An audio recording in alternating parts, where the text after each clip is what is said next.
Drakonas ir Pelenis. Tai pasaka apie drakoną Kirmoną, vieną iš pirmųjų ir pačių baisiausių drakonų nuo pat pasaulio pradžios.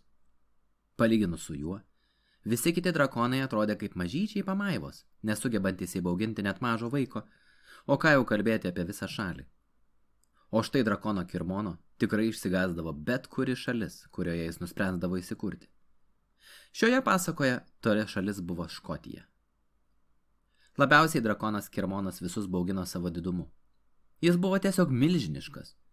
Savo kūnų plotų būtų galėjęs uždengti visą Škotiją, nuo pat viršaus iki apačios, iškart aprėpdamas ir visus kraštus. Kirmonas visai nebūtų sudrumstęs Škotijos ramybės, jei būtų buvęs draugiškas drakonas. Na, žinote, toks, kuris skrisdamas pro šalį pasako labas rytas ir geros dienos. Pasiteirauja, kaip gyvenate ir kaip jūsų senelės sveikata. Tada net žvėries didumas jūsų visai negazdintų. Bet štai jei Kirmonas kada pasiteirautų apie jūsų senelę ar bet kurį kitą giminaitį, tai nebent dėl to, kad planuotų jį suėsti. Ir tada, jeigu jūs bandytumėte išsisukti nuo atsakymo ar dvejotumėt, tada veikiausiai jis tiesiog suėstų jūs patį. Kitas dalykas, kurio drakonas labai gazdino žmonės, buvo jo didžiulė dantyta uodega. Būdamas prastos nuotaikos, o taip pasitaikydavo gan dažnai, Kirmonas mosuodavo uodegą, pridarydamas Škotijos gyventojams daug žalos. Jie traiškydavo namus, siaubdavo ištisus kaimus ir net nušluodavo kalną ar du.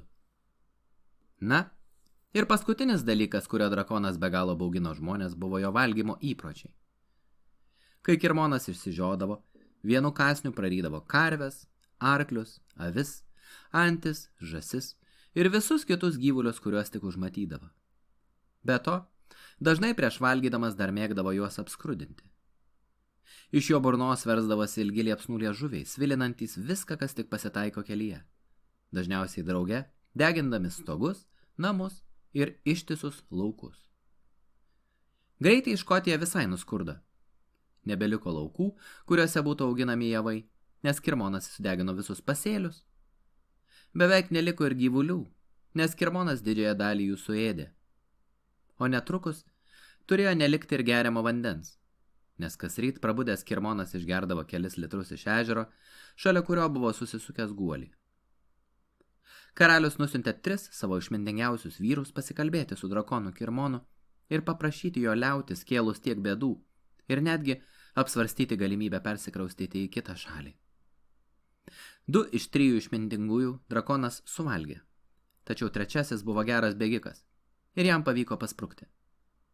Jis grįžo ir perdavė drakono žinutę, kad šis liautųsi naikinęs kaimus, rijęs gyvulius ir naikinęs javus, jei karalius kiekvieną rytą jam atsiųstų po gražią mergelę, kurią galima būtų sėsti pusryčiams.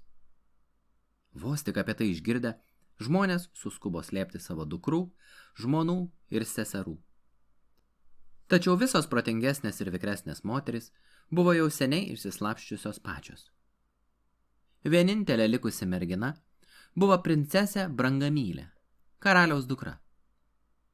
Princesė buvo labai drąsi ir labai gera, todėl tarė, kad eis pas drakoną ir pasiaukos, kad išsaugotų visą šalį. Jai atėjus atsisveikinti, karalius, jos tėvas, labai nusiminė.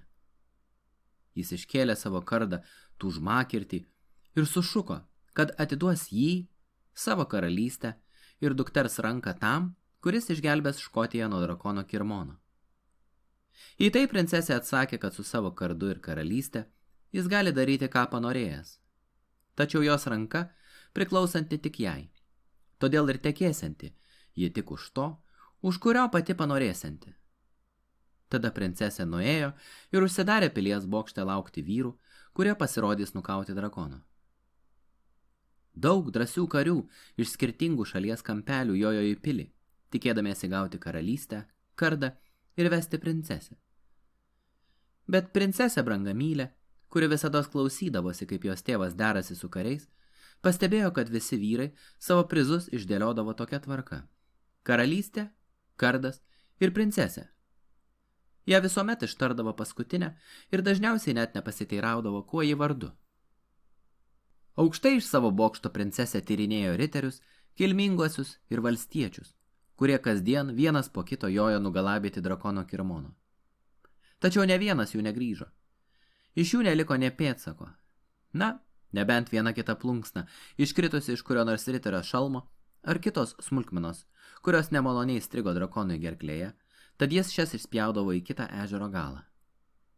Ir nors princesiai buvo liūdna, kad tiek daug drąsių vyrų žuvo, ne vienas iš jų nebuvo palietęs jos širdies iki pat tos dienos, kol į pilį užklydo vaikinas vardu Pelenis. Pelenis buvo 7 sūnaus sūnus ir labai skyrėsi nuo kitų vyrų. Vietoj noro peštis ir žaisti kvailus žaidimus, jam labiau patiko dainuoti, sėdėti prie laužo skaitant knygas ir kuriant eilėraščius, pasakas ir dainas. Tai labai erzino jo tėvus ir brolius, kurie nuolat ant jo rėkė ir vydavo dirbti darbų, kuriuos laikė tikrais ir rimtais. Peleni, gal gali man padėti pamelžti karvutę? Klausdavo jo mama. Į tai Pelenis atsakydavo. Ką tik sukūriau nuostabų eilėraštį apie karvę, prieblandoje einančią namo. Gal norėtum pasiklausyti? Peleni, gal gali padėti man suarti laukus? Klausdavo jo tėvas. Į šį klausimą jis atsakydavo. Neseniai parašiau dainą apie artoją ir jo arklį. Gal nori, kad tau ją padainuočiau? Peleni, ateik mums padėti sėti javų, kitaip primušime tave, rėkė ant jo broliai. Žinau vieną istoriją apie sėją ir javapjūtę. Gal norite, kad jums ją papasakočiau? Tačiau pažvelgęs į savo brolių veidus, jis suprato, kad jie tikrai jį primuštų. Todėl pašoko ir išbėgo į pasaulį laimės ieškoti. Taigi, anksti ryte dainuodamas Pelenis atvyko į pilį. Princesė Brangiamylė pamatė jį iš savo bokšto ir pagalvojo. Oho, šitas kažkoks kitoks. Pažvelgęs aukštyn, Pelenis pagavo princesės žvilgsnį ir sau tyliai pamanė. Oho. Peleniui pasibeldusi pilies vartus, jis buvo nuvestas pas karalių. Tuo metu karalius jau buvo puoląs į neviltį. Buvo jau pusryčių metas, o prie jo durų nelaukė ne vienas savanoris, kuris būtų pasiryžęs susikauti su drakonu. Karalius jau manė, kad teks pačiam sėsti ant žirgo ir pasiėmus savo užmakirtį, joti kautis su drakonu. Kai tarnas jam pranešė, kad su juo atvyko pasikalbėti žmogus. Pamačius Pelenį, karaliaus širdis nusirito į jo mėlynas šlepetes. Vaikinukas buvo žemas, gležnas ir visai suodinas, nes leisdavo dienas sėdėdamas prie laužo. O svarbiausia, neturėjo nei arklio, nei šarvų, nei ieties, nei buožės, nei kardo. Kaip ketini nukauti drakoną Kirmoną? Paklausė jo karalius. Aš atėjau čia ne tam, pasakė vaikinas. Ėjau keliu ir bokšte pamačiau merginą, kuri man pasirodė gana graži. Atrodė, lyg būtų sąžininga ir gera, tad panorau pasikalbėti su ja ir pasekti į savo istorijas, padeklamuoti eilėraščius. Princesė Brangiamylė, kuri kaip visuomet slapčia visko klausėsi, išgirdusi tokius jo žodžius nustėro. Gana graži? Gana graži? Juk ji buvo laikoma neįtikėtina gražuolė. Visi jai taip sakė. Tačiau dabar princesiai toptelėjo, kad vos tik radus kokį nors veidrodį, reikės būtinai dar pasitikrinti. Toks vaikino komentaras ją suerzino, tačiau jai patiko, kad jis palaikė ją dorą ir net nežinodamas, kad ji princesė, labai norėjo su ją pasikalbėti ir pasidalinti savo istorijomis. Dar tėvui nespėjus atsakyti, princesė Brangiamylė išlindo už savo užuolaidos ir tarė. Na, o dabar, kai mane sutikai, ką manai? Vis dar nori su manim pasikalbėti? Labai noriu, tarė Pelenis, ir priėjęs ištiesė į ranką. Princesė pamatė, kad jo ranka ištepta suodžiais, tačiau vis tiek padavė jam saviškę. Luktelk minutėlę, tarė karalius. Pirmiausia, reikia susidoroti su drakonu Kirmonu. Ir jis nupasakojo visą situaciją Peleniui. Na, tikrai labai nemaloni situacija, pasakė Pelenis, laikydamas princesės ranką. Sutinku, pritarė princesė Brangiamylė ir pati nepaleisdama Pelenio rankos. Gal prieš sėdant šnekučiuotis būtų geriausia atsikratyti drakono, pasiūlė Pelenis. Taip, tai būtų išties puiku, atsakė princesė Brangiamylė. Kitaip man tektų nutraukti pokalbį, kad galėčiau tapti drakono Kirmono pusryčiais. Karalius priminė apie 3 prizus, kuriuos pelenis gautų nukovęs drakoną. Bet šis jam atkirto. Aš visai netrokštų būti karaliumi, nes bijau, kad tai trukdytų man sekti istorijas. Nenoriu ir jūsų kartot užmakirčio, nes jis gali sugundyti mane žudyti, o jei taip nutiktų, drauge nužudyčiau ir savo dvasią. Pelenis stabtelėjo, pažvelgė į princesę Brangiamylę ir pasakė. Norėčiau galimybės susipažinti su jūsų dukra, tačiau tai jau tik mudviejų reikalas. Tuoksimės mes ar ne.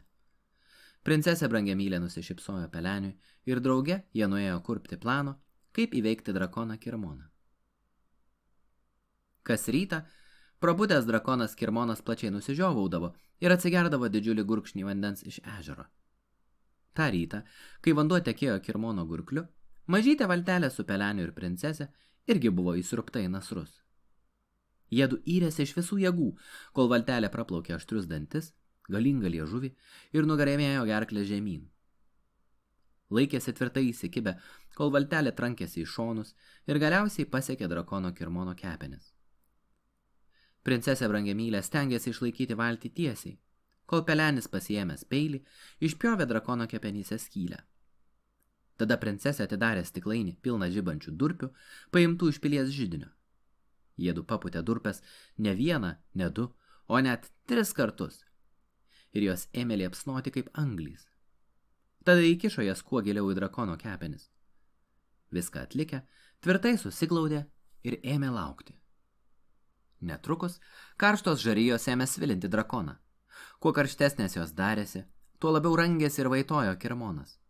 Kuo labiau jo kepenys degė, tuo garsiau jis rėkė iš skausmo.